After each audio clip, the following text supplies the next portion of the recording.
आज आप लोग सुनेंगे मंगलवार व्रत की कथा। एक समय की बात है। एक ब्राह्मण दंपति की कोई संतान नहीं थी, जिस कारण वह बेहद दुखी थे।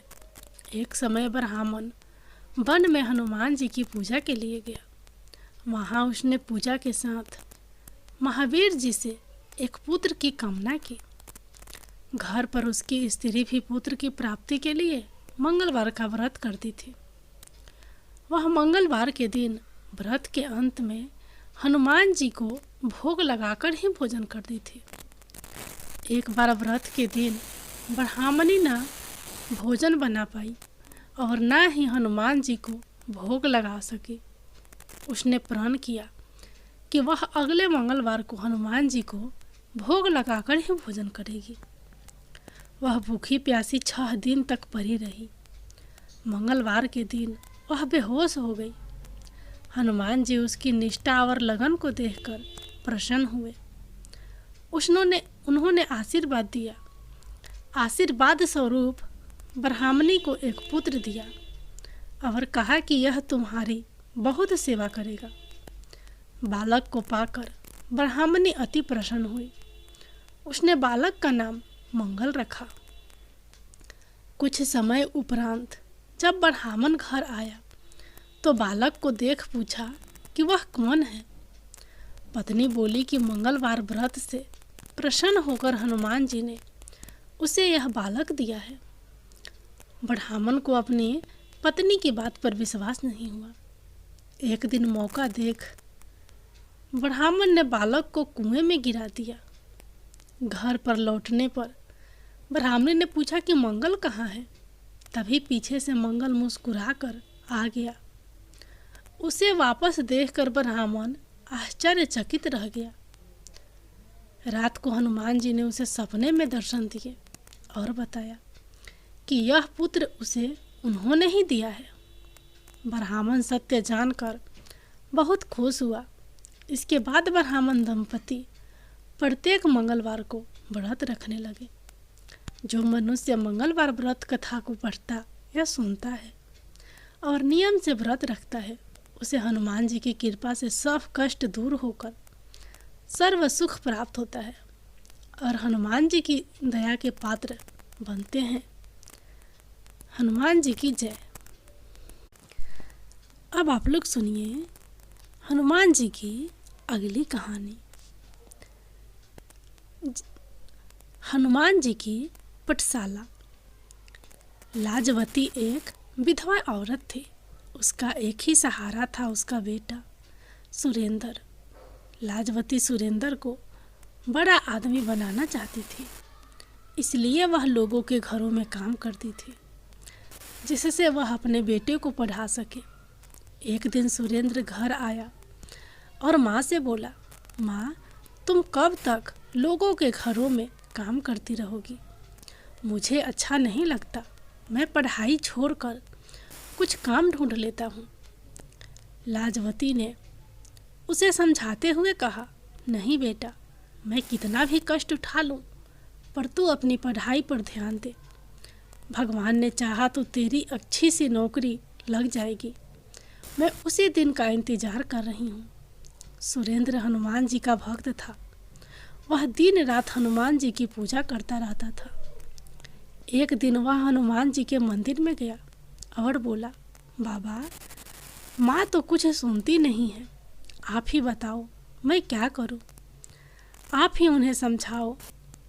वह बजरंगबली के सामने बैठकर बातें करता रहा। उसे विश्वास था कि बजरंगबली उसकी माँ को समझा देंगे और वह सुरेंद्र को काम करने के लिए इजाज़त दे देगी। इसी तरह समय बीत रहा था। कुछ दिनों बाद सुरेंद्र की पढ़ाई पूरी हो गई। उसके बाद सुरेंद्र नौकरी ढूंढने लगा। वह सुबह उठकर हनुमान जी के मंदिर जाता। उसके बाद नौकरी की तलाश में निकल जाता। पूरा दिन घूमने के बाद वह निराश होकर घर वापस आ जाता था। एक दिन उसे उदास देखकर लाजवती ने कहा, बेटा, तू इतना परेशान क्यों है? आज नहीं तो कल नौकरी लग जाएगी। बजरंगबली सब ठीक कर देंगे। यह सुनकर सुरेंद्र ने कहा, माँ, मैं चाहता हूँ कि तुम काम ना करो, लेकिन अब मुझे नौकरी नहीं मिल रही। यदि कुछ दिन और ऐसा चला तो मैं नौकरी की तलाश छोड़कर मजदूरी करना शुरू कर दूंगा। तब लाजवती बोली, नहीं बेटा, तू ऐसा बिल्कुल नहीं करेगा। तू कोशिश करता रह, सब ठीक हो जाएगी। अगले दिन सुरेंद्र फिर नौकरी की तलाश में जा रहा था। तभी उसे उसके पुराने स्कूल के मास्टर जी मिल गए। उन्होंने सुरेंद्र से कहा, बेटा, कहाँ जा रहे हो? मैं तो तुम्हारे घर जा रहा था। यह सुनकर सुरेंद्र ने कहा, नमस्ते मास्टर जी, मैं तो नौकरी की तलाश में जा रहा था। आप बताइए, क्या काम था? मास्टर जी ने कहा, बेटा, रामपुरा गांव में एक मास्टर जी पढ़ाते थे। वे अब रिटायर हो गए हैं। उनकी जगह नए मास्टर जी आने वाले थे, लेकिन वे नहीं आ पाए। यदि तुम कल से 3 दिन तक उनकी जगह पढ़ा सको तो मैं हेड मास्टर जी से कहकर तुम्हारी नौकरी पक्की करवा सकता हूँ। सरकारी नौकरी है। तुम्हारी माँ की परेशानी देखकर मैंने बात की है, लेकिन मेरी बात खराब नहीं होनी चाहिए। तुम्हें समय पर जाना होगा और बच्चों को अच्छे से हिंदी पढ़ानी होगी। यह सुनकर सुरेंद्र बहुत खुश हुआ। उसने कहा, आपका बहुत धन्यवाद मास्टर जी, लेकिन वहाँ केवल 3 दिन ही क्यों पढ़ाना है? तब मास्टर जी ने कहा, वहाँ और भी अध्यापक आएंगे। जो भी 3 दिन अच्छे से पढ़ा लेगा उसकी नौकरी पक्की हो जाएगी। सुरेंद्र ने मास्टर जी को धन्यवाद दिया और घर आकर यह खबर माँ को सुनाई। लाजवती उसकी बात सुनकर बहुत खुश हुई। सुरेंद्र ने बजरंग बली के सामने बैठकर प्रार्थना की, हे बाबा, मुझे यह नौकरी दिलवा दीजिए। मैं जीवन भर आपकी सेवा करता रहूँगा। यह कहकर वह बजरंग बली का ध्यान करके बैठ गया और उनका गुणगान करने लगा।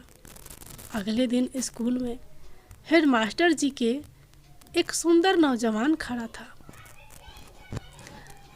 सुरेंद्र ने अपना परिचय दिया और हेडमास्टर जी ने उसे बच्चों को पढ़ाने के लिए भेज दिया।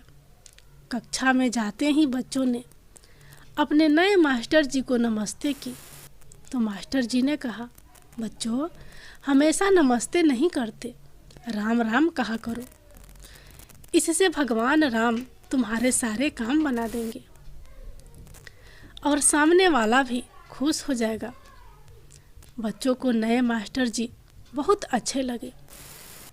वे सारे दिन भगवान राम का चरित्र उन्हें सुनाते रहे। रामायण की चौपाइयाँ बच्चों को याद कराते रहे। इसी तरह 3 दिन बीत गए। तीसरे दिन हेड मास्टर जी कक्षा में आए। उन्होंने बच्चों से पूछा, बच्चों, नए मास्टर जी ने क्या पढ़ाया? एक बच्चे ने कहा, राम राम मास्टर जी। उसके बाद उस बच्चे ने रामायण की चौपाई सुनाई, भगवान राम का गुणगान किया। यह सुनकर हेड मास्टर जी ने कहा, अरे मास्टर जी, आपने तो कमाल कर दिया। इतना तो हम कई वर्षों में नहीं सिखा पाते जितना आपने 3 दिन में सिखा दिया। आपकी नौकरी पक्की हो गई। मैं आपके मास्टर जी के हाथ से चिट्ठी भिजवा दूंगा। आप अपना सामान लेकर आ जाना। अगले दिन मास्टर जी ने सुरेंद्र का दरवाज़ा खटखटाया। सुरेंद्र ने दरवाज़ा खोला तो सामने मास्टर जी खड़े थे। सुरेंद्र उन्हें लेकर घर के अंदर आया। सुरेंद्र ने मास्टर जी से कहा, मास्टर जी, मैं माफ़ी चाहता हूँ। माँ बहुत बीमार थी, इसलिए इन्हें इस हाल में छोड़कर मैं नौकरी के लिए नहीं जा सका। यह सुनकर मास्टर जी चौंक गए। यह तुम क्या कह रहे हो? उस स्कूल के हेड मास्टर ने मुझे यह चिट्ठी दी है और तुम्हारी नौकरी पक्की हो गई। उन्होंने कहा कि तुम्हारे भेजे हुए मास्टर जी ने तो बच्चों को इतना अच्छा पढ़ाया जो आज तक कोई नहीं पढ़ा सका। तब सुरेंद्र ने कहा, लेकिन मैं तो वहाँ गया ही नहीं, मैं तो यहीं घर पर ही था। मास्टर जी ने कहा, लेकिन वे तो कह रहे थे कि तुमने बच्चों को राम नाम की दीक्षा दी है। एक एक बच्चे को रामायण की चौपैया पढ़ा दी जो वे कभी नहीं भूल पाएंगे। जब तुम नहीं गए तो वहाँ पढ़ाने कौन गया था? तुम्हारी नौकरी तो पक्की हो गई। यह सुनकर सुरेंद्र रोने लगा। उसने कहा, मेरे बजरंग बली मेरी जगह पढ़ाने पहुँच गए। यह काम केवल वहीं कर सकते हैं। राम राम की दीक्षा वहीं दे सकते हैं। हनुमान जी स्वयं मेरे लिए कष्ट उठाने पहुँच गए। यह कहकर वह हनुमान जी के सामने रोने लगा। तब लाजवती ने कहा, बेटा, हनुमान जी ने तेरी सारी परेशानी समाप्त कर दी। मास्टर जी भी उसकी बात सुनकर दंग रह गए। उन्होंने कहा, बेटा, तुझ पर बजरंग बली की बहुत कृपा है। वे तेरी सारी परेशानी देखकर दौड़े दौड़े चले आए। अब तो उनका नाम ले और कल से नौकरी शुरू कर। अगले दिन सुरेंद्र सुबह मंदिर गया और हनुमान जी के सामने बैठकर ध्यान करने लगा। उसके बाद वह विद्यालय गया और वहाँ अच्छे से बच्चों को पढ़ाने लगा। सुरेंद्र और लाजवती बहुत खुशी से रहने लगे। सुरेंद्र विद्यालय से आने के बाद सारा समय बजरंग बली का गुणगान करता रहता था।